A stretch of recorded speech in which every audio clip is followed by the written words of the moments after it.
Hak hidup, tumbuh kembang, perlindungan, partisipasi. Serasa kita seperti anak-anak, Bu ya.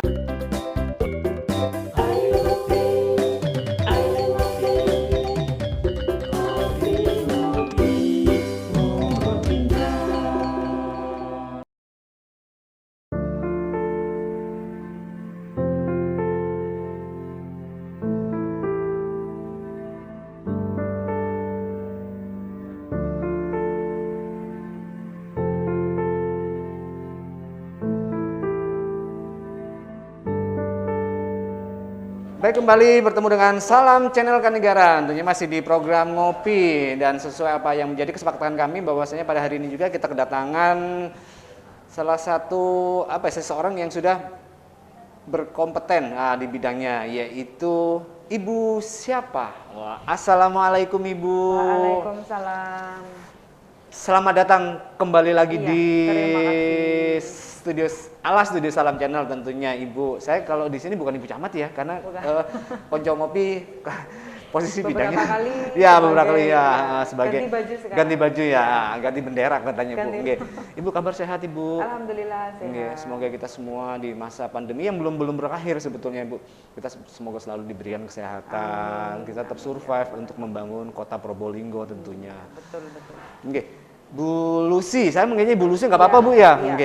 Mohon izin Bapak. Mbak Lucy juga nggak apa-apa. Ibu di sini dan pada edisi hari ini juga kita akan sedikit mengupas atau mengeksplor. Memang ada beberapa pertanyaan di warganet bahwasanya, Mas tolong dong kalau memang ini kita kepingin tahu sebetulnya apa sih KLA itu. Nah, sesuai yang menjadi pertanyaan dari warganet atau Konco Ngopi yang ada di sana, bahwasanya sebetulnya apa sih KLA gitu, Kota Layak Anak. Nah, nanti kita akan explore lebih dalam sebetulnya apa sih KLA. Nah, perkenalan dulu atau gimana Bu? Kenalan dulu enggak? Ya maaf warganet, ini semi sudah grogi, agak reda groginya. Monggo Ibu. Iya, selamat jumpa lagi untuk sobat-sobat Salam Channel. Assalamualaikum warahmatullahi wabarakatuh. Untuk beberapa kali saya mengunjungi Salam Channel ini. Jadi hari ini bajunya berubah selaku Kepala Bidang Perlindungan Perempuan dan Pengaruh Utama Anak di Dinas Sosial P3A Kota Probolinggo. Beberapa jabatan itu memang banyak, Mas Ferry. Kebetulan saya selama di Dinsos itu selain sebagai Kepala Bidang juga sebagai Wakil Ketua Pusat Pelayanan Terpadu Perlindungan Perempuan dan Anak. PPA itu Bu ya? PPA, sekaligus juga pembina, ada beberapa organisasi yang ada di bawah kami, ada Perlindungan Anak Terpadu Berbasis Masyarakat atau kita biasa sebut PATBM, kemudian ada juga Pos Cinta, Pos Curhat Ibu dan Anak Tercinta. Pos Cinta? Pos Cinta, dan hari ini Sobat Channel sebetulnya Salam Channel itu juga sudah beberapa bulan kemarin meminta kami untuk datang. Alhamdulillah hari ini sudah terlaksana.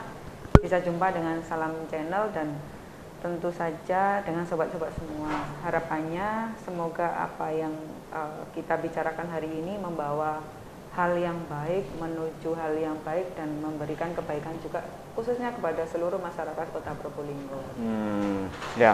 Yang perlu dipahami warganet bahwasanya terkadang memang ada sebuah pertanyaan, Konco Ngopinya atau narasumbernya memang kita harus bervariatif, dan yang pasti yang perlu digarisbawahi bahwasanya Konco Ngopi yang kita hadirkan adalah orang yang berkompeten di bidangnya. Jadi bukan hanya nantinya kita bukan hanya pelaku seni, pelaku UMKM.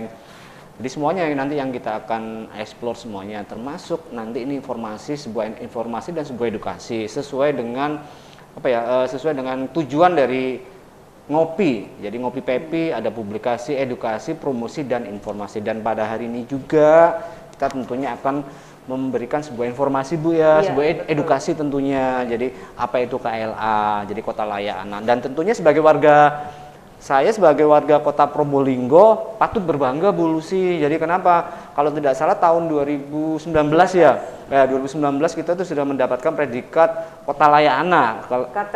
Kategori madya. Oh, ada kategorinya Bu ya. Nanti bisa diulas nanti Bu ya. Nah, Jadi yang pasti tahun 2019 warganet, jadi Kota Probolinggo telah mendapatkan penghargaan yaitu Kota Layak Anak kategori Madya. Nah, nanti kita ulas apa kategorinya. Oke, Bu Lucy, sebetulnya KLA Kota Layak Anak sebetulnya apa sih Bu KLA itu?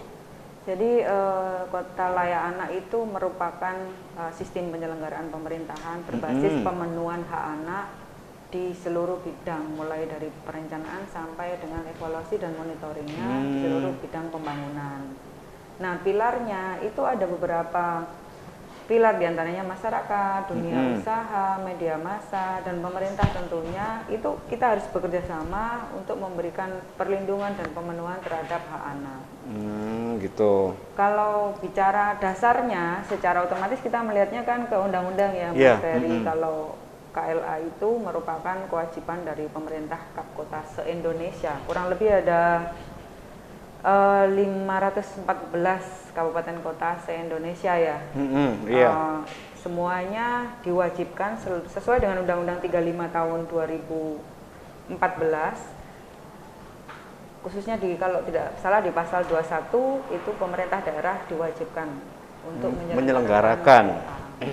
Berarti amanatnya undang-undang itu Bu ya. Betul, iya.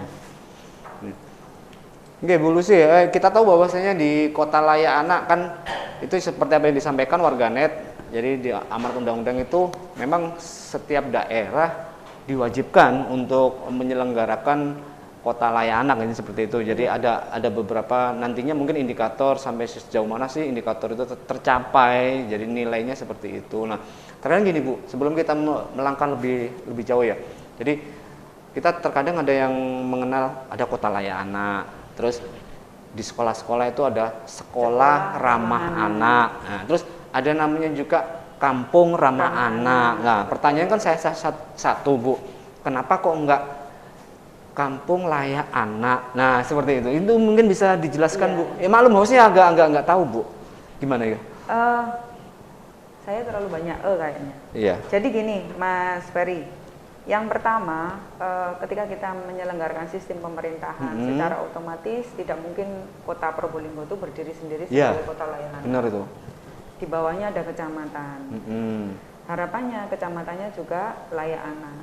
Kemudian di bawahnya ada kelurahan. Harapannya kelurahannya juga layak anak. Di bawah kelurahan ada kampung, ada RT, dan kornya pasti keluarga.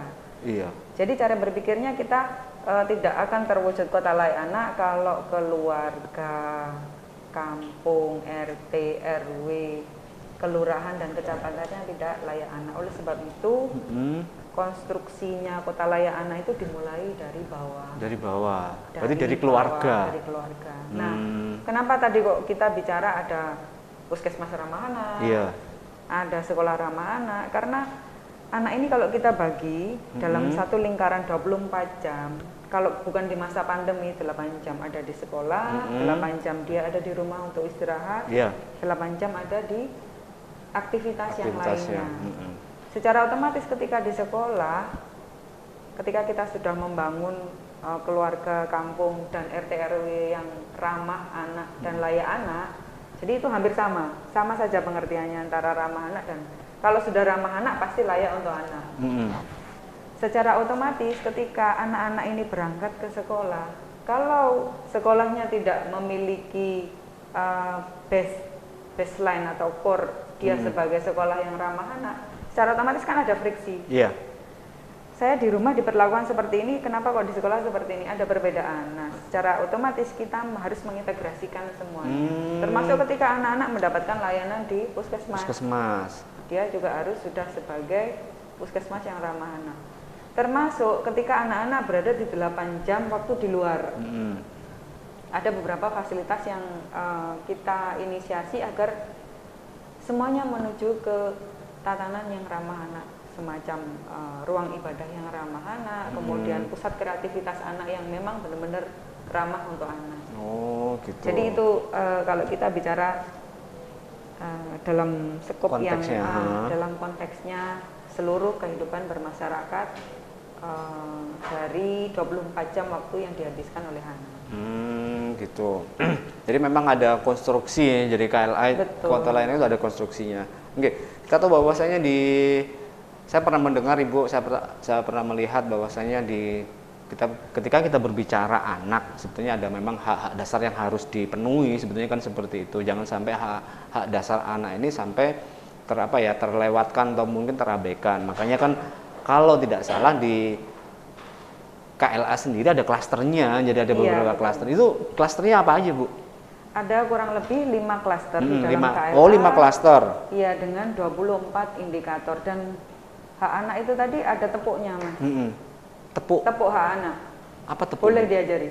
Oh ya boleh dong. Wah, ini boleh dong. Wah. Buat warganet mungkin yang di rumah mungkin masih mungkin belum tahu dan mungkin bisa diikuti di rumah warganet. Nah, tepuk apa Bu? Tepuk hak anak. Tepuk hak anak. Gimana Bu caranya, Bu? Jadi pertama tepuk hak anak, prok. Hak hidup. Hak hidup. Iya, tumbuh kembang. Perlindungan. Partisipasi.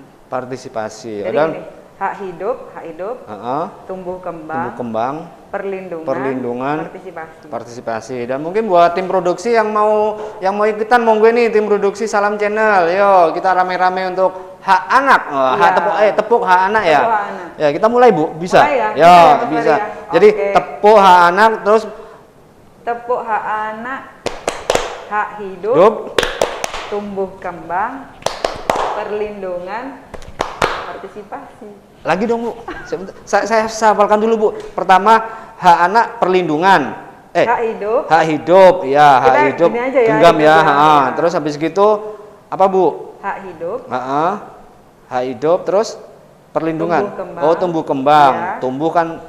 Iya. Tumbuh kembang. Kemudian perlindungan. Partisipasi kan. Karena partisipasi itu bagian penting bagi anak. Jadi adanya interaksi Bu ya.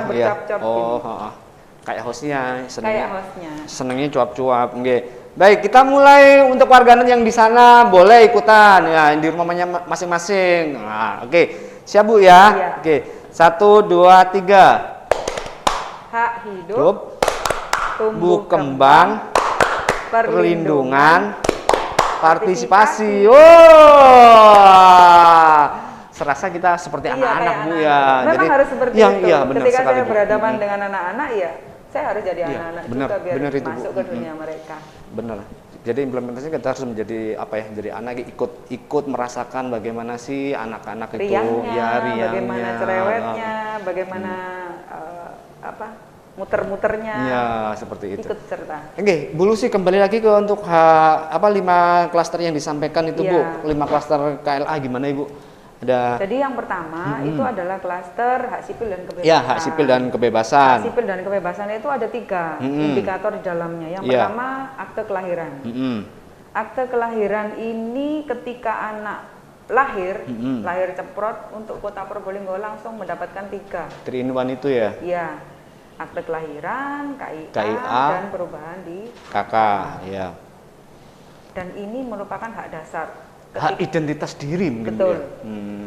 Hak akte kelahiran itu merupakan identitas awal yang wajib, wajib diberikan orang tua kepada anak sebagai pengakuan bahwa dia memiliki nama, dia memiliki identitas, dan dia memiliki orang tua.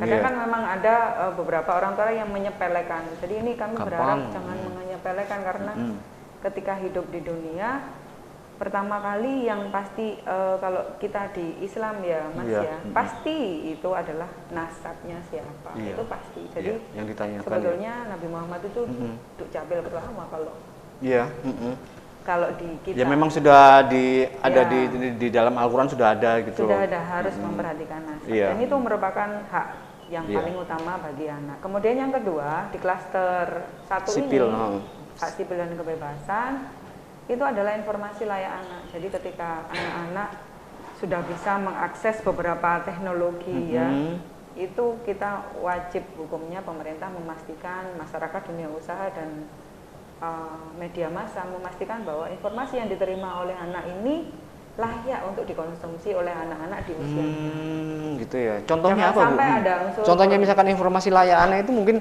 kayak apa ya Bu ya? Jadi misalnya ada materi kekerasan di situ, secara otomatis untuk anak-anak yang tidak diperkenankan untuk melihat, secara otomatis kan pasti dikontrol dulu, difilter dulu. Gitu. Hal-hal yang bersifat pornografi dan porno aksi, hal-hal yang bersifat apa istilahnya menjerumuskan anak-anak, misalnya drug, narkoba yang kita explore besar-besaran, kita sampaikan besar-besaran tanpa filter dan tanpa pendampingan dari orang tua, ataupun materi-materi lain yang sekiranya itu membahayakan bagi anak. Apalagi sekarang di media sudah media semuanya di media digital Bu ya. Betul, kita pengawasan orang tua yang memang terhadap informasi layak anak ini juga harus diperhatikan kan gitu. Kadang kita membiarkan anak-anak untuk memegang gadget, sementara orang tuanya beraktivitas mungkin untuk kegiatan yang lain, agar anak-anak diem, dibiarkan saja sudah. Nah itu kan jendela dia kayak masuk ke hutan belantara sendirian. Iya. Jadi ketemu dengan siapa saja di dalam gadget itu kita juga nggak tahu kan. Makanya ketika anak-anak dibiarkan untuk memegang handphone, secara otomatis aplikasi yang ada di dalamnya harus sudah ramah terhadap anak. Misalnya caranya YouTube, gimana Bu? Misalnya YouTube ya daftarkan anak-anak untuk YouTube Kids aja. Ya, Google juga Google anak, ataupun gitu ya. materi-materi yang sekiranya mengandung unsur-unsur 18 tahun ke atas, itu bisa kita verifikasi atau kita filter terlebih dahulu. Oh iya benar sekali, ya. Karena kemudian, ini yang saya alami gitu loh Bu. Jadi kalau orang tua di rumah mendengarkan, itu kita selalu menyampaikan frekuensi, durasi, dan konten. FDC kalau kami menyebutnya. Oh, frekuensi, durasi, dan konten. Frekuensi itu buat komitmen dengan anak, jam berapa saja dia boleh megang. Walaupun ini saya selaku orang tua juga susah banget, ketika kita harus membuat kompromi dengan anak, karena beberapa hari kemarin itu kan zaman pandemi, secara otomatis interaksi anak-anak dengan internet, dengan beberapa lebih intens yang pasti. Dengan gadget itu lebih intens. Yaitu indahnya Bu, bukan apa ya, bukan susah, indahnya di sana. Indahnya di sana.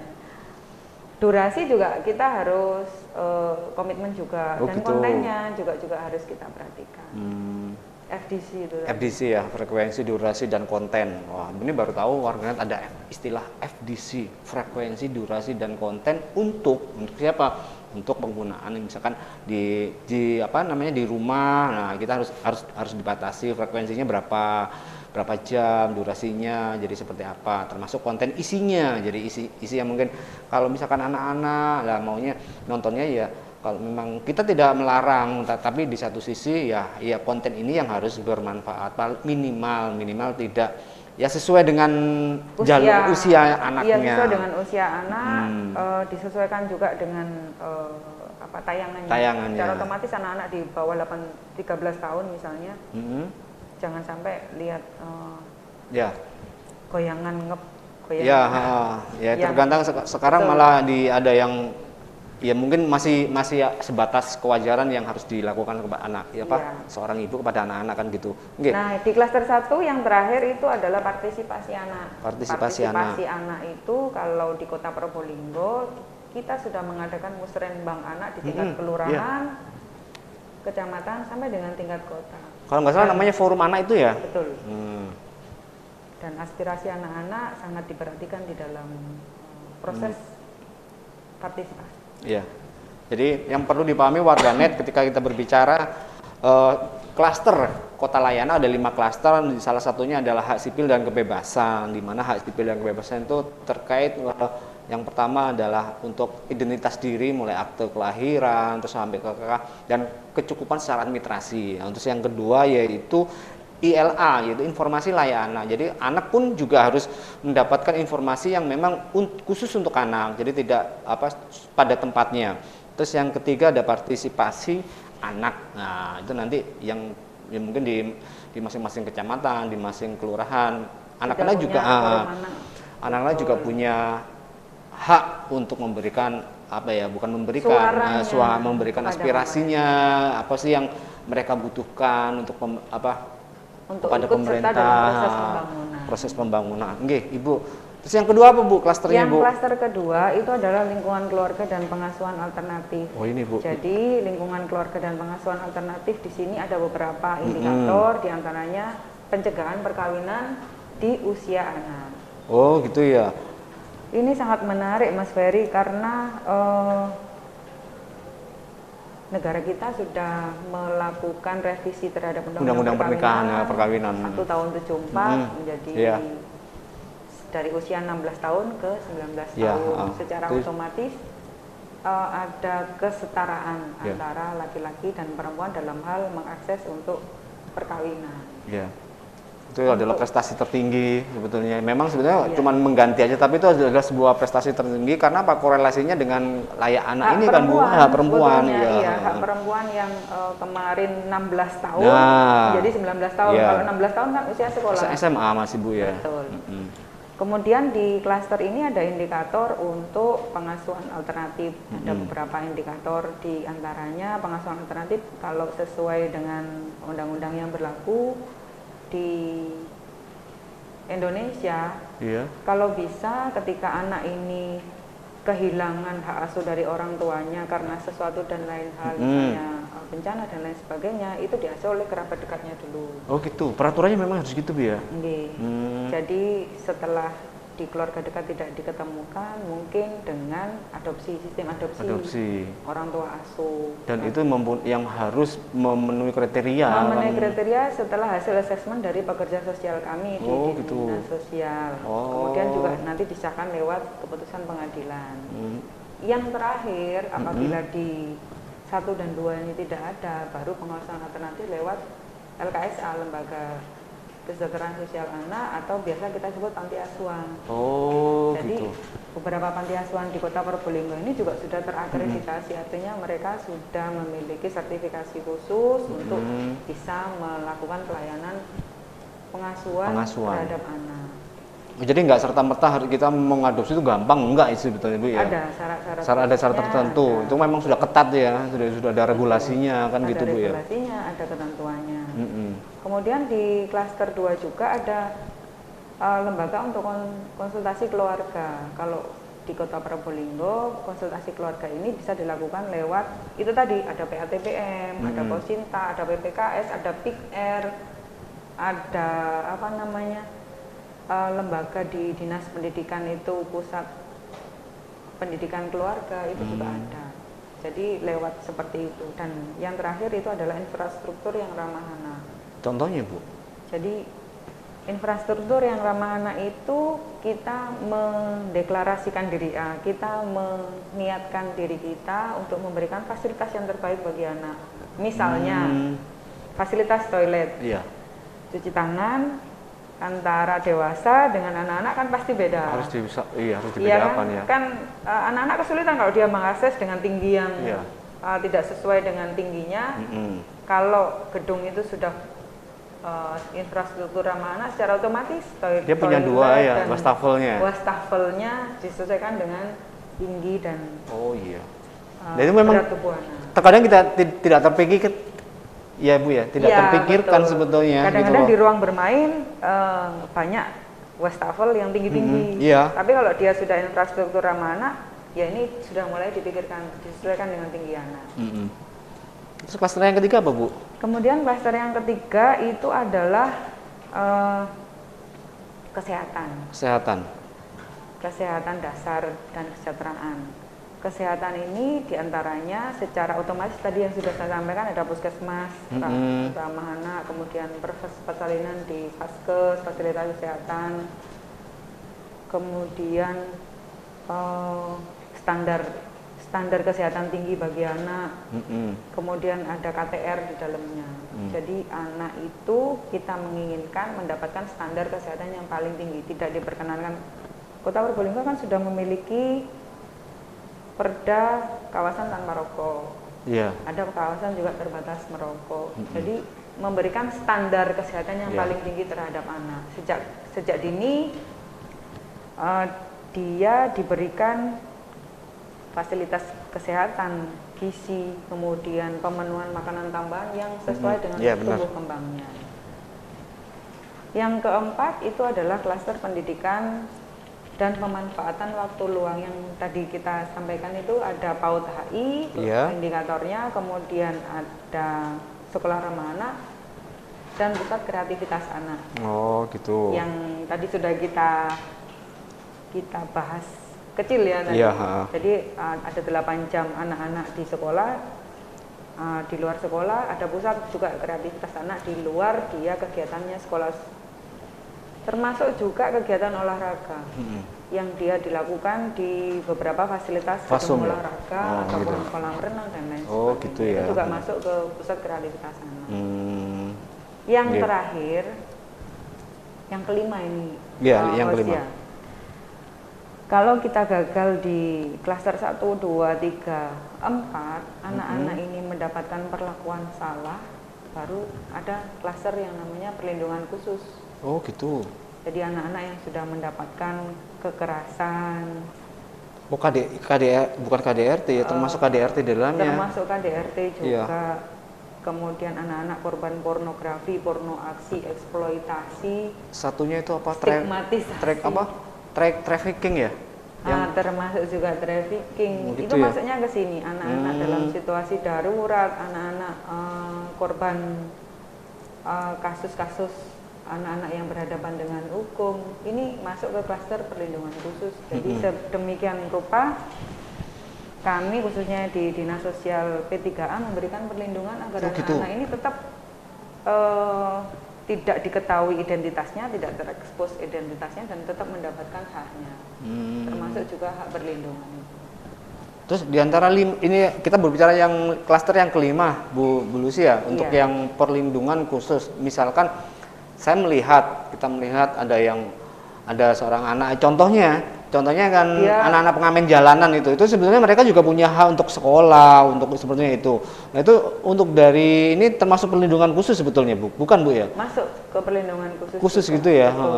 Jadi misalnya anak-anak dia sudah terlibat kasus hukum, mencuri ataupun melakukan kekerasan atau dia berkelahi dan ada ancaman hukuman di situ. Kami di P2TP2A yang tadi saya sampaikan itu memberikan pendampingan. Oh, gitu. Memberikan bantuan hukum, konseling maupun juga pendampingan dari psikolog kami agar anak-anak ini mampu melalui berbagai permasalahannya dengan lancar, secara otomatis tidak mengganggu baik fisik maupun psikisnya, dan hak-haknya juga tetap terpenuhi, termasuk juga hak pendidikannya. Iya.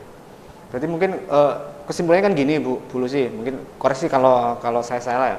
Jadi terkait pemenuhan haknya ini memang dibagi menjadi 5 klaster. Sebetulnya fungsi dari kota layak anak atau mungkin korelasinya dengan pemerintahan, bahwasanya pemerintah itu melindungi, kan seperti melindungi hak-hak anak yang dari ke-5 klaster ini, mungkin seperti itu Bu Lucy ya.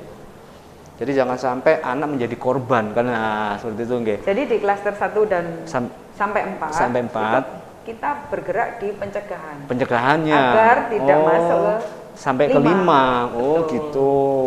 Jadi sebelum anak-anak ini terjun ke jalanan untuk melakukan kegiatan di jalan, mengamen, mungkin anjal, mungkin minum-minuman keras di jalan, secara otomatis konstruksi dari masyarakat, pemerintah, media massa, dan dunia usaha diharapkan berperan di 1 sampai 4 ini tadi, 1 sampai 4 klaster ini.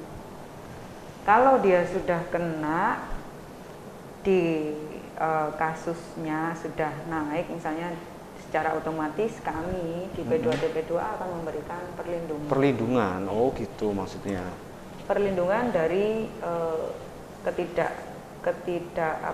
ketidakpenuhan dari hak-hak anak itu. Misalnya beberapa kali kami mendampingi anak-anak yang terlibat kasus hukum. Pada saat dia ujian ataupun dia masih melakukan tahapan penyidikan, kami tetap harus mengupayakan agar si anak ini juga tetap bisa mengikuti pendidikannya walaupun dia terlibat kasus hukum. Artinya kita memberikan pendampingan. Iya. Ada beberapa hal yang kita sampaikan, tapi memang kami tidak diperkenankan untuk mengekspos secara terang-terangan identitasnya karena itu memang kode etik dan secara otomatis menurut Undang-Undang Perlindungan Anak identitas mereka harus dilindungi. Benar. Jadi warganet seperti apa yang disampaikan oleh Bu Lucy selaku yang mungkin dari warganet masih belum tahu, beliau selain dikasih Kabit Perlindungan Perempuan di Dinas Sosial P3A. Nah, beliau juga sebetulnya sebagai tim penilai dari biasanya kalau lomba-lomba tentang anak sebenarnya beliau yang ini. Jadi mulai dari kampung ramah anak, sekolah ramah anak, termasuk narasumbernya ya ini Bu Lucy. Nah, yang perlu dipahami bahwasanya ketika kita berbicara tentang kota layanan ada 5 klaster tadi yang sudah disampaikan, yaitu yang pertama ada hak sipil dan kebebasan, terus yang kedua ada lingkungan keluarga dan alternatif, yang ketiga ada kesehatan dasar dan kesejahteraan anak, yang keempat pendidikan dan pemanfaatan waktu luang. Ya, pendidikan dasar dan pemanfaatan waktu luang untuk anak, dan terakhir yaitu perlindungan khusus. Nah, itu yang apa yang disampaikan bahwasanya 5 klaster itu yang harus dicukupi untuk menuju ke kota layanan anak. Nah, Bu Lucy, kita flashback dulu. Terkadang saya sendiri masih bingung ya. Ketika kita berbicara kota layanan anak, sebetulnya 3 kunci query-nya. Jadi ada kota, kalau kota lah semuanya pasti tahu lah, ada layak yaitu orang yang layak memang sudah pada tempatnya, yang sudah pada haknya. Nah, sekarang berbicara anak, sebetulnya dimaksud anak Bu Lucy itu umur berapa sih Bu? Anak menurut undang-undang itu mulai dalam kandungan 0 sampai dengan 18 tahun. Oh, sampai 18 tahun. Iya. Oh, itu anak ya. Terus kalau anak sama anak remaja itu juga anak sebetulnya ya? Iya. Sebelum dia berumur 18 tahun masih dikategorikan anak. Oh, gitu. Karena range-nya remaja itu sampai 18-19 itu masih remaja. Iya. Oh, itu masih remaja ya. Oh. Oke, Bu Lucy, yang kita tahu bahwasanya Bu Lucy ini salah satu bukan salah satu panitia ya, salah satu tim untuk pembentukan kota layak anak. Sampai saat ini Bu, kalau untuk kampung ramah anak di Kota Probolinggo sudah berapa Bu? Banyak. Kami membentuk kemudian melakukan pembinaan itu tiap tahun secara rutin terhadap keberadaan kampung ramah anak maupun RT RW ramah anak. Kalau di Kota Probolinggo kami menginginkan itu memang di 29 kelurahan itu ada. Tapi memang di masa pandemi secara otomatis pembinaan yang kami lakukan juga terbatas. Jadi setelah selesai pandemi, kita juga berharap segera selesai pandemi ini, kami tetap melakukan pendampingan walaupun dengan tatap muka terbatas, artinya hanya 20, 13, gitu ya. 10 orang yang kami hadirkan untuk tetap melakukan pembinaan. Termasuk juga keberadaan dengan PATBN dan Pos Cinta itu tadi. Oh, gitu. Pak Lurah dan Pak Camat ketika ada permasalahan kasus-kasus mengenai perempuan dan anak, itu bisa menggunakan tenaga kami dari tim PATBN, Pos Cinta untuk menyelesaikan kasus-kasus sosial ataupun kasus anak dan perempuan yang ada di tingkatan terkecil ya, di kampung, RT dan RW. Kalau tidak bisa diselesaikan di tingkat kelurahan, naik ke kecamatan. Kalau di kecamatan tidak bisa selesai, secara otomatis akan naik ke P2TP2A itu tadi. Oh, gitu ya. P2TP2A akan melakukan assessment terhadap kasusnya, kemudian kita akan melakukan bridging ya, bridging terhadap kasus itu, kemudian melihat apakah perlu di follow up, apakah bisa dilakukan proses mediasi sampai dengan selesai. Jadi tidak semua kasus harus naik ke kepolisian. Enggak ya. Jadi kita mengedepankan mediasi agar semuanya berjalan sesuai dengan koridor dan tetap dalam tali silaturahmi yang baik antara semua pihak. Bu Lucy, mungkin ini ada sebuah yang masih saya ganjel ya. Kalau berbicara kota layanan kan memang sebenarnya ada indikatornya ya kan ya. Sebenarnya kan yang dimaksud indikator kota layanan itu gimana Bu? Indikator kota layanan yang tadi 24 indikator yang saya sampaikan mulai dari 5 klaster itu. Betul. Oh, itu maksudnya. Mulai dari perdanya sampai ke bawah sampai terakhir perlindungan khusus. Perlindungan khusus harus dilindungi dari korban pornografi sampai 5 klaster itu indikator yang wajib kita lakukan. Selain itu lumayan banyak. Ya. Selain itu juga kecamatan dan kelurahan itu juga melaksanakan 24 indikator itu. Karena kecamatan dan kelurahan itu pusat pemerintahan terkecil. Kecamatan juga pusat pemerintahan, di atasnya kelurahan. Ya. Kalau pertanyaan saya sih sebetulnya agak sensitif Bu ya, karena kita mendatangkan Ibu Lucy ini bukan sebagai warga Kecamatan Kanegaran tentunya, karena beliau adalah salah satu tim penilai dari Kampung Ramah Anak, semuanya tentang Kota Layak Anak. Kalau boleh jujur Bu ya, kalau boleh jujur kita mempunyai 5 kecamatan sudah, 5 kecamatan.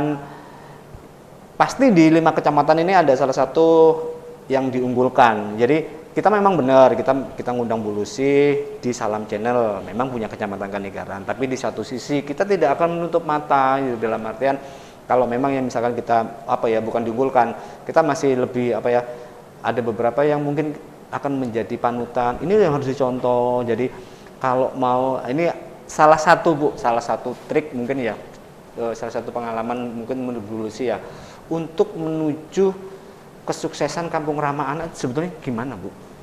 Bukan Layak Anak, karena kan kita berbicara masalah wilayah dulu ya. Kalau Kampung Layak Anak kan yang pasti itu timnya memang tingkatnya mungkin di pemerintah ya. Kalau sebagai mungkin Bu Lucy biasanya kalau menilai, ya ini sharing buat warganet, mungkin di warga-warga yang di kelurahan kalau ingin membentuk Kampung Ramah Anak, dan hal-hal yang harus diperhatikan, terus kunci untuk menuju Kampung Ramah Anak yang sukses itu gimana Bu? Ya. Ini menarik, boleh saya buka masker Mas? Boleh. Agak ngos-ngosan ini. Iya sama Bu. Kalau Mas Ferry nggak buka nggak apa-apa. Jadi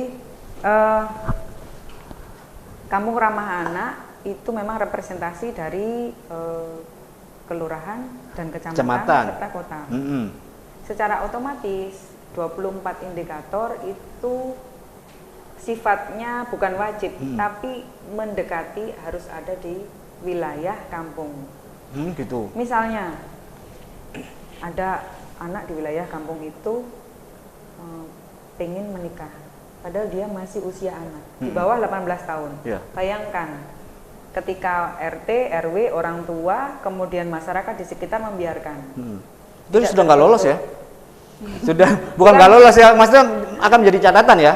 Akan menjadi catatan juga, karena gini, secara otomatis ketika anak menikah dengan anak, di dalam keluarga itu melahirkan anak.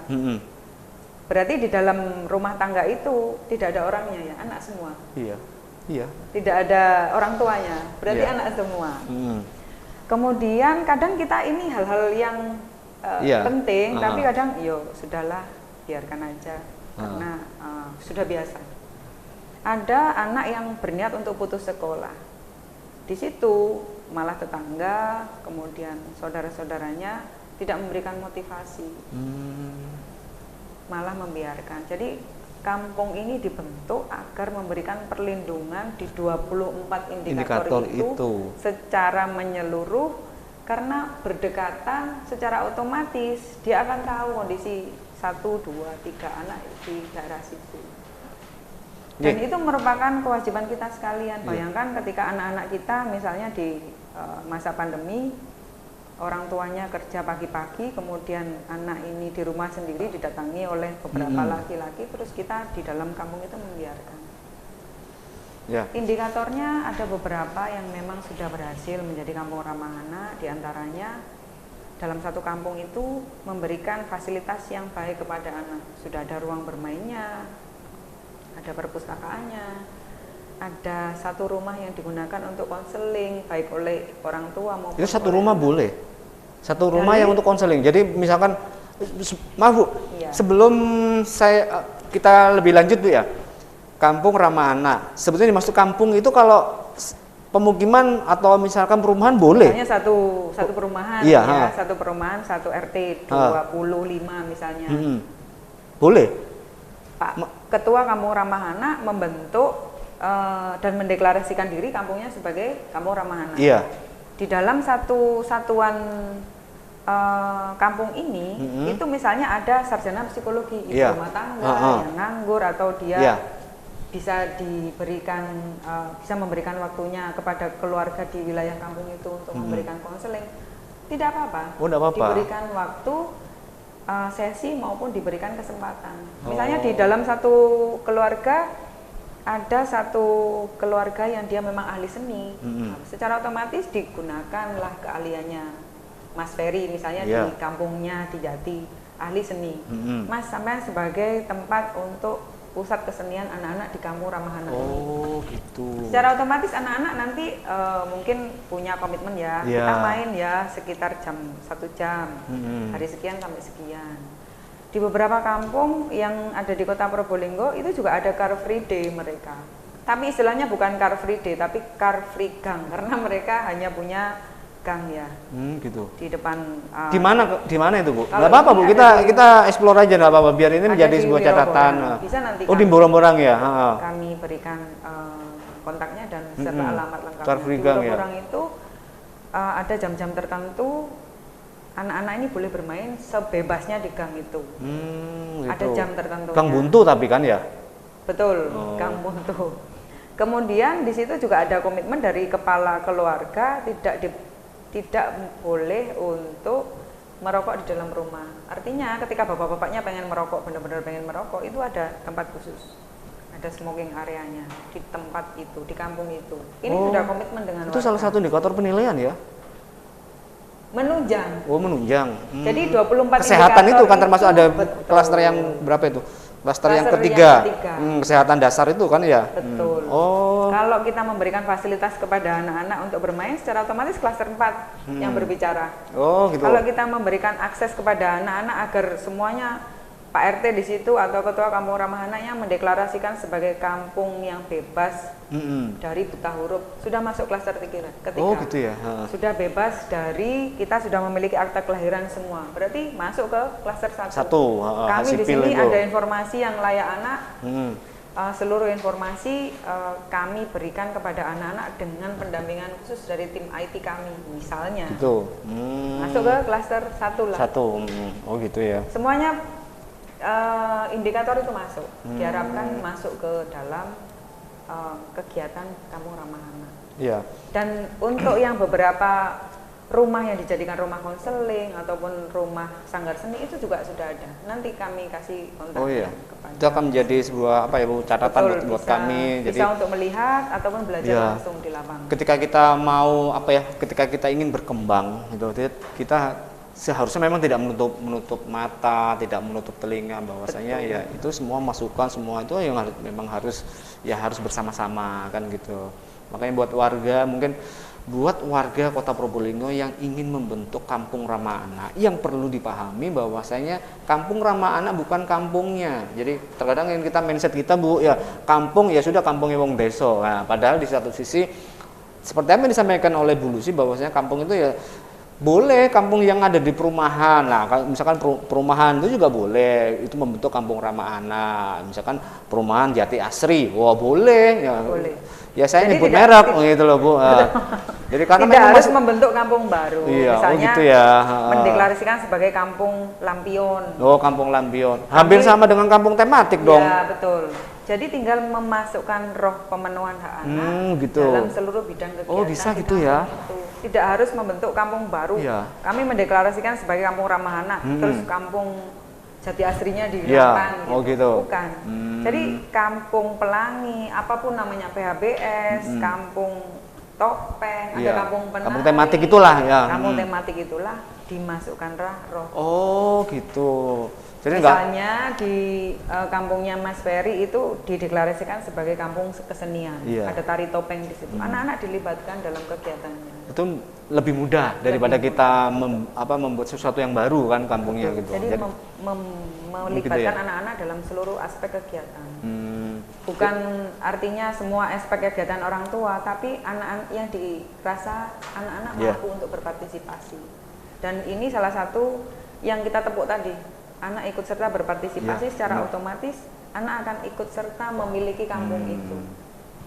Oke, seperti apa yang disampaikan warganet yang mungkin mas sekarang ingin berbenah, mungkin dalam artian ingin mewujudkan Kampung Ramah Anak. Nah, jadi ya mulai sekarang bisa memenuhi pelan-pelan untuk memenuhi 5 klaster dan mungkin Kalau Bu Lucy, kalau misalkan ada yang di rumah ingin mengundang Bu Lucy untuk menjadi bisa ya, boleh ya. Boleh. Oh, iya. Ada kan kontak saya, boleh Ada, nanti dicantumkan enggak apa-apa Bu ya. Ya, ini yang mungkin buat warga-warga yang ingin membentuk kampung ramah anak, kalau ingin sharing sama Bu Lucy, pembinaan, itu silakan. Gratis Bu. Gratis. Serius gratis. Serius gratis. Wow, gratis warganet. Gratis untuk warga Kota Probolinggo. Ininya teknisnya gimana? Kita buat surat permohonan gitu. Ya. Warganet gratis. Itu juga Dinsos, karena kami kan masih punya pimpinan juga harus minta izin benar. ke beliau. Saya mau izin Bapak, Bapak Tio, jadi langsung kita todong ke sini. Sudah minta izin tadi? Oh sudah, ya kami mohon maaf Pak Tio, saya nggak izin. Oke, terakhir Bu Lucy, kita tahu bahwasanya Probolinggo, Kota Probolinggo memperoleh kategori madya. Ya, kita belum tahu kategorinya itu seperti apa sih, Bu? Iya. Madya kalau mau madya memang atas Bu ya, enggak? Masih ada lagi? Madya itu masih banyak tahapannya. Jadi pertama apa, Bu? Pertama itu pratama. Oh, pratama. Minimal nilai 500. Pertama. Kalau kita lihat dari Jawa Timur, dari 38 kabupaten kota, itu ada 3 yang belum nyampe nilai 500. 3 gitu. Kabupaten. Iya. Pertama pratama, terus? Kemudian di atasnya madya, di atasnya nindya, di atasnya utama, baru KLA. Dan sebagai catatan Mas Ferry, gitu. Dari seluruh kabupaten kota se-Indonesia belum ada yang mencapai KLA. Oh, nggak ada ya? Nindya ada. Kita masih sama-sama menuju. Nindya ada. Oh, Nindya ada? Yang seluruh Indonesia ada? Ada. Berarti yang paling tinggi berarti Nindya? Masih utama. Utama. Utama jadi, itu untuk Jawa Timur baru kota Surabaya. Pratama, terus madya, nindya, utama. Iya. Belum ada yang KLA ya? Belum ada. Berarti kita masih tingkat yang kedua. Semuanya ya? Semuanya masih menuju ke sana. Semoga harapannya dengan penilaian kemarin kita verifikasi lapangan 2019 kita madya, harapannya tahun ini nindya. Kita meningkat. Ke tingkat nindya itu ya? Utama juga enggak apa-apa. Oh, langsung utama. Semoga aja Bu. Amin. Ya. Doanya dari warganet semua. Jadi yang pasti inilah Bu, kerja keras pemerintah apalah artinya kalau memang tidak didukung oleh partisipasi lapisan masyarakat karena bersinergi itu memang jauh lebih mudah dalam artian untuk memperoleh suatu hasil yang memuaskan. Bersinergi, berintegrasi, berkolaborasi, secara otomatis bekerja sama dan saling berkoordinasi. Ya, itu warganet apa yang disampaikan oleh Bu Lucy. Jadi selaku tim penilai yang biasa mungkin nilai-nilai lomba bukan kelurahan, kampung-kampung yang layak anak, termasuk sekolah ramah anak, kan seperti itu. Kapan-kapan ada keluarga ramah anak, nggak mungkin ada keluarga ramah anak. Namanya keluarga ya pasti ramah anak Bu ya, kan gitu. Ya. Bu Lucy, mungkin ada yang disampaikan untuk warganet di sana yang terkait layak anak atau mungkin terkait anak-anak untuk selalu memproteksi atau seperti itu. Kalau kami semua anak milik kita. Iya, saya pernah dengar. Iya. Tidak memiliki jargon, semua perempuan milik kita. Kacau. Wow, warganet. Ya, ini yang harus ditit. Nah, bahwasanya semua anak milik kita. Apa sih maksudnya, Bu? Jadi semua anak itu milik kita. Anakmu ya anakku, gitu ta. Itu yang mindset yang harus ketika anak orang lain mengalami kesulitan, libatkan diri kita selaku orang tua. Bagaimana kalau saya menjadi orang tuanya? Kalau gitu anak kesulitan misalnya ada tanda kutip orang jahat mau menculik, orang jahat mau berbuat jahat terhadap anak itu, kami ingin seluruh lapisan masyarakat memberikan perlindungan. Benar, iya. Ketika anak di luar jangkauan orang tua kandungnya, Bapak Ibu sekalian menjadi orang tua kandungnya, dimanapun berada, anak siapapun. Benar itu Bu. Iya. Jadi ini adalah jargon dari kota layak anak ya. Jadi terkait anak, jadi Bu? Semua anak milik kita. Nah, itu adalah salah satu filosofi yang paling dalam itu. Karena ya anaknya orang kalau kita anggap sebagai anak sendiri, insya Allah akan memberikan berkah. Yang intinya kan seperti itu kan Bu ya. Intinya memberikan perlindungan. Oke, Bu Lucy sekali lagi waktunya nggak terasa Bu. Ternyata sudah lama sekali karena ya kalau ngomong di ngobrol pintar ini nggak ada habis-habisnya Bu. Iya. Banyak yang ngomong sebetulnya Bu Lucy, jadi enak ya Mas nggak terasa, iya nggak terasa, kita yang juga terasa kan gitu. Gitu sekali lagi Bu Lucy terima kasih atas kehadiran yang untuk berapa kalinya dan nanti mungkin jangan kapok-kapok nanti silaturahmi Mungkin ke tema sini yang lain. dengan tema yang berbeda lah ya. Jadi mungkin warganet sekali lagi nanti kita cantumkan kontak personnya dari Bu Lucy karena memang ini adalah IG atau nah gitu. FB atau semuanya akun medsosnya Bu Lucy sudah diperbolehkan untuk ditampilkan, jarang-jarang guys, karena ada beberapa yang memang harus di-tit kayak gitu. Oke, baik warganet, itu ada ya tentang ngobrol pintar pada edisi kali ini, yaitu tentang kota layak anak. Inti dari ngobrol pada hari ini adalah perlindungan anak, dan memang harus merupakan sebuah kewajiban untuk memperoleh predikat kota layak anak. Dan sekali lagi kami mohon maaf apabila ada kata-kata yang kurang berkenan kepada warganet dan tentunya kepada Bu Lucy. Sekali lagi kami dari Salam Channel Ngobrol Pintar mengucapkan terima kasih. Wabillahi taufiq wal hidayah. Wassalamualaikum warahmatullahi wabarakatuh.